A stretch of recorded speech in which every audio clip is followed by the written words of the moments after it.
নমস্কার বন্ধুরা, অনুরাগের ছোঁয়ার আজকের পর্বের রিভিউ নিয়ে আমি পৌঁছে গেছি তোমাদের সামনে। বাংলা সিরিয়াল সমাচারে তোমাদের স্বাগত জানিয়ে আজকের পর্বের রিভিউ আমি শুরু করছি। শুরুতে যেটা দেখতে পাচ্ছি যে দীপাকে তো দীপার সেলটা খুলে দেওয়া হচ্ছে, তাকে এক জায়গায় নিয়ে যাওয়া হচ্ছে। দীপা প্রশ্ন করে যে কোথায় নিয়ে যাচ্ছেন আমাকে বলুন, না বলে আমাকে কোথায় নিয়ে যাচ্ছেন। তারপরে দীপাকে একটা জেরার ঘরে আনা হয়, আর একটা পুলিশ বলে যে ইনি বেঙ্গলি খুব ভালো করে জানেন, মানে আরেকটা মেয়ে পুলিশ, উনি বেঙ্গলি খুব ভালো করে জানেন, উনি আপনাকে কিছু প্রশ্ন করবেন, আপনি সেগুলোর উত্তর দেবেন। পুলিশটি বলে ওই দোকানের মালিক মিস্টার প্যাটেল বলেছে আপনার থেকে সত্যিটা জানতে। বলে সত্যিটা মানে? বলে আপনার দলে আর কেউ আছে নাকি, ঠিক কিভাবে নিয়েছিলেন হাতটা। পুলিশটি বলে যে সত্যিটা কিন্তু স্বীকার করে নিন। তখন দীপা বলে আপনি কি মিথ্যেটাকে সায় দিতেন? আপনি হলে কি করতেন? মিথ্যেটাকে সত্যি বলে স্বীকার করে নিতেন? পুলিশটি বলে কিন্তু ব্যাগটা তো আপনারই ছিল, আপনার ব্যাগেই তো হাতটা পাওয়া গেছে। বলে দেখুন, আপনি যদি সত্যিটা স্বীকার করে নিতে পারেন তাহলে আপনার শাস্তিটা কিন্তু কিছু কম হবে। তখন বলে তাই বলছেন? আমার মেয়েরা তাহলে জানবে যে তাদের মা চোর? তার থেকে বরং এটা জানুক যে তাদের মা বিনা অপরাধে শাস্তি পেয়েছে। তার জন্য যদি আমাকে শাস্তি পেতে হয় আমি মাথা পেতে নেব, কিন্তু যেটা সত্যি সেটা সত্যিই থাকবে, আর যেটা মিথ্যে সেটা মিথ্যেই থাকবে। দীপা বলে আপনারা বরঞ্চ এটা জানার চেষ্টা করুন যে আমার ব্যাগে হাতটা এলো কিভাবে, কারণ আমি তো মিথ্যেটাকে কোনোদিনই সত্যিভাবে স্বীকার করতে পারবো না। এদিকে তো জয় চিৎকার করছে। উর্মি বলে তুমি এরকম ভাবে কেন কথা বলছো? দায়িত্ব তো তোমারই ছিল, তো প্রশ্ন তো তোমাকেই করা হবে। বলে উর্মি দেখো, আমি এমনি অনেক টেনশনে আছি, প্লিজ আমার টেনশনটা আর বাড়িও না। বলে আশ্চর্য তোমার ব্যবহার, তোমার দায়িত্বে ছিল লকার, তোমার ওখান থেকে হার চুরি গেল আর তোমাকে কেউ প্রশ্ন করতে পারবে না? এরপরে ঝামেলা করে মাথা গরম করে জয় সেখান থেকে চলে যায়। এদিকে তো মানে উর্মির মারা বলে যা, মাথা গরম করে চলে গেল। কাকিয়া তো বলে এত কিছু শোনালে মাথা গরম করবে না। তখন কাকাই বলে মাথা গরম করলে হবে না তো, ওকে তো প্রশ্নের উত্তর দিতেই হবে। এদিকে উর্মি মনে মনে ভাবছে যে জয় এরকম আচরণ করছে কেন, কোথায় ও খোঁজ নেবে যে হারটা কিভাবে কি হলো। তা না করে ও এরকম ভাবে মাথা গরম করছে, উর্মির একটু সন্দেহ হচ্ছে। এদিকে তো উকিলের চেম্বারে সাক্ষ্যদীপ চলে আসে, এসে দেখে সূর্য সেখানে বসে আছে। বলে ও আচ্ছা মিস্টার সেনগুপ্ত, আপনি এখানে এসেছেন, তাহলে আপনি কথা বলুন, আমি আর কি করব থেকে। বলে না না, আপনাকে তো থাকতে হবেই, আমরা দুজন মিলিয়ে কেসটা লড়বো, আপনাকে এখানে প্রয়োজন আছে, আপনি প্লিজ থাকুন। তারপরে সেখানে উকিল আসে, এসে তো ডক্টর সূর্য সেনগুপ্তকে চিনতে পারে কিন্তু সাক্ষ্যদীপকে তো চিনতে পারে না। তখন সূর্য আলাপ করিয়ে দেয় সাক্ষ্যদীপের সাথে, আর বলে যে আমরা দুজনে এই কেসটাতে থাকবো। সূর্য তো উকিলকে বলে যে আমি মিস্টার প্যাটেলকে অবশ্যই রিকোয়েস্ট করব যাতে উনি ওনার কেসটা তুলে নেন, কারণ উনি তো ওনার হারটা ফেরত পেয়ে গেছেন। আমি আমার যথাসাধ্য চেষ্টা করব যাতে উনি কেসটা তুলে নেন, আপাতত আপনি বেলটার ব্যবস্থা করে দিন। এরপরে তো উকিল বলে যে ঠিক আছে, আপনারা কালকে আসুন, আমি কালকে জামিনের ব্যবস্থাটা করছি। বলে কি কালকে? সাক্ষ্যদীপ বলে, সূর্যও বলে। বলে আমার স্ত্রী সারা রাত লকআপে থাকবে আজকে? না না, আপনি প্লিজ কিছু একটা ব্যবস্থা করুন। সূর্য বলে আমি জানি, ওদিকে দীপার প্রস্তুতিটা ঠিক চালিয়ে যাবে, ও ঠিক বেরোনোর চেষ্টা করবে। এদিকে সাক্ষ্যদীপ বলে আপনি একটু শান্ত হন, আমাদের এখন অনেক প্রস্তুতির বাকি আছে, আপনি সইটা করে দিন। তখন সূর্য সইটা করে দেয়। এদিকে তো দীপা লকআপে এদিক থেকে ওদিক আর ওদিক থেকে এদিক করছে, ভেবে যাচ্ছে যে কি করবে। এরপর সেখানে একজন মহিলা মানে পুলিশ মহিলাকে বলে যে প্লিজ একটা খাতার পেন দেবেন। বলে কেন, কি করবেন? এখানে বসে কবিতা লিখবেন নাকি? বলে যে আপনি দিন না এনে, আমার কিছু দরকার আছে, আমি অ্যাকচুয়ালি ইভেন্টটাতে জিততে চাই, আমি কম্পিটিশনে ফেরত যেতে চাই, তো আমাকে কাজটা এগিয়ে রাখতে হবে। তখন উনি বলেন যে আগে লকআপ থেকে বেরোন, তারপরে বাকি কাজ করবেন। বলে দিন না আমাকে। দীপা বলতেই থাকে একটা কাগজ পেনের কথা। এরপর তো দীপা আবারও রিকোয়েস্ট করে যে প্লিজ দিন না, আমাকে কিছু হিসেব নিকেশ করতে হবে। তখন পুলিশ মহিলাটি দিয়ে দেয় লেখার জন্য খাতার পেন। এদিকে কি রান্না হবে তার হিসেব নিকেশ করতে থাকে, মশলার পরিমাণ এগুলো সবকিছু লিখতে থাকে দীপা। আর এগুলো করতে করতে হঠাৎ করে রূপার কথাও মনে হচ্ছে, জয়ীর কথা। যখন জয়ীকে দেখছে তখন রূপার মতোই লাগছে। কেন এরকমটা হচ্ছে? উনি তো সাক্ষ্য স্যারের মেয়ে, তাহলে আমার এরকমটা কেন হচ্ছে? এইসব কথা ভেবে যাচ্ছে দীপা। আবার অলির কথাও ভাবছে, অলি যে এইভাবে দীপাকে অপমান করেছে সেই জিনিসগুলোও ভাবছে দীপা।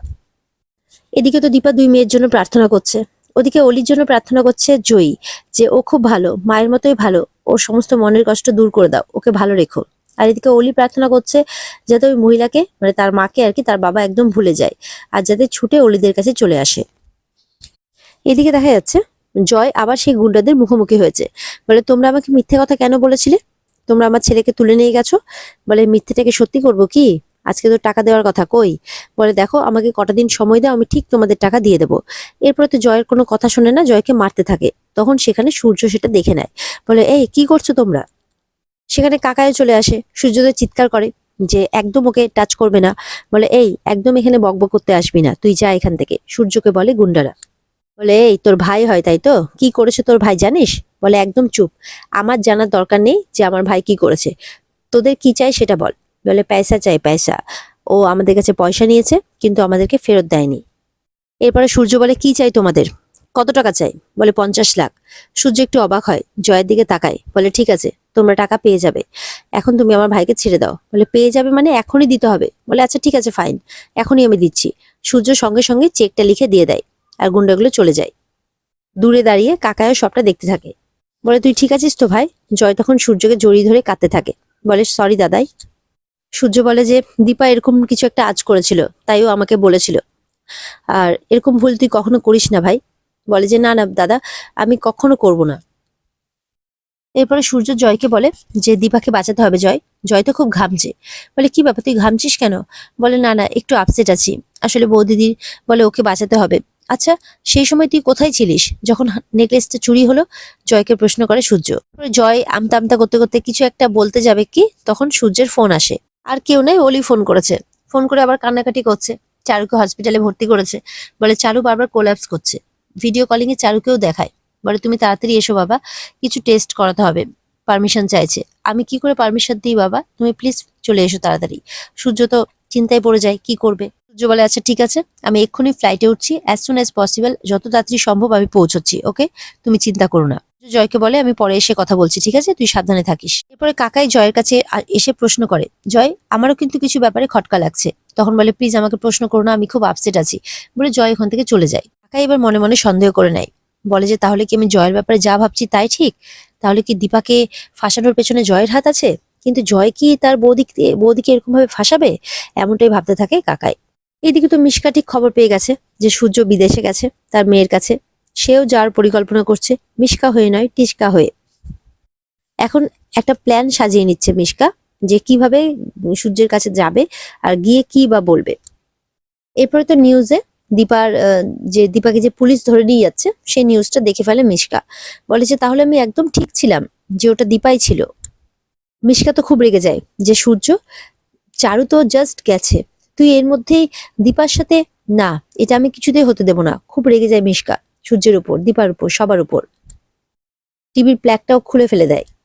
বলে যে এতদিন অনেক অপেক্ষা করেছি দীপা, এবার এই পৃথিবীতে শুধুমাত্র আমি থাকবো, তুমি থাকবে না। এরপরে দীপাকে নিতে আবারও পুলিশ এসছে। বলে যে কি হয়েছে, আবারও প্রশ্ন জিজ্ঞাসা করবেন তাই তো? যতবারই জিজ্ঞাসা করুন না কেন আমি একটাই কথা বলবো, যে আমি কোনো কিছু করিনি, বুঝতে পেরেছেন? তখন পুলিশটি বলে যে আপনার বেল হয়ে গেছে ম্যাডাম। এটা শুনে তো দীপা অবাক হয়ে যায়, আবার খুব খুশিও হয়। দীপা তো মনে মনে ভাবতে থাকে যে আমার জামিনটা কে করালো। তারপর সামনে দেখে সূর্য, সূর্যতে দীপা বলে ডাকে। দীপা সূর্যকে থেকে খুব খুশি হয়। সূর্য দুজনে দুজনকে নিয়ে ভাবতে থাকে, একে অপরকে জড়িয়ে ধরে। ঠিক কিছুক্ষণে দেখা যায় চারু আর অলি সেখানে এসে উপস্থিত। অলি তো খুব রেগে যায়। চারু বলে তোমরা আমাকে ঠকালে, এসজি এসএস। আর কিছুক্ষণ বাদে দেখা যাচ্ছে যে দীপা কাঁদছে, সামনে কেউ নেই, মানে দীপা এতক্ষণ ধরে স্বপ্ন দেখছিল। কিন্তু দীপার জামিনটা হয়ে গেছে। সামনে দীপা সাক্ষ্যদীপকে দেখতে পায়। সাক্ষ্যদীপকে দেখে বলে আসলে আমি ভাবছিলাম যে উনি, সাক্ষ্যদীপ বলেন যে উনি ফিজিক্যালি প্রেজেন্ট না থাকলেও উনি আছেন, কারণ এইসব জামিনের ব্যবস্থা উনি করিয়ে দিয়েছেন। দীপা শুনে ভালো লাগে, সূর্যের কথা ভাবতে থাকে। আর এখানে আজকের পর্ব শেষ হয়ে যায়। তো বন্ধুরা, এই ছিল আজকের পর্বের রিভিউ। যদি তোমাদের ভালো লেগে থাকে তাহলে অবশ্যই পর্বকে লাইক, কমেন্ট আর চ্যানেলকে সাবস্ক্রাইব করে দেবে। আর এই পর্বের বিস্তারিত দেখতে অবশ্যই স্টার জলসার পর্দায় তোমরা নজর রাখবে। তাহলে দেখা হচ্ছে তোমাদের সাথে আগামীকালকে নতুন পর্বের রিভিউ নিয়ে। ততক্ষণ ভালো থেকো সবাই, টাটা।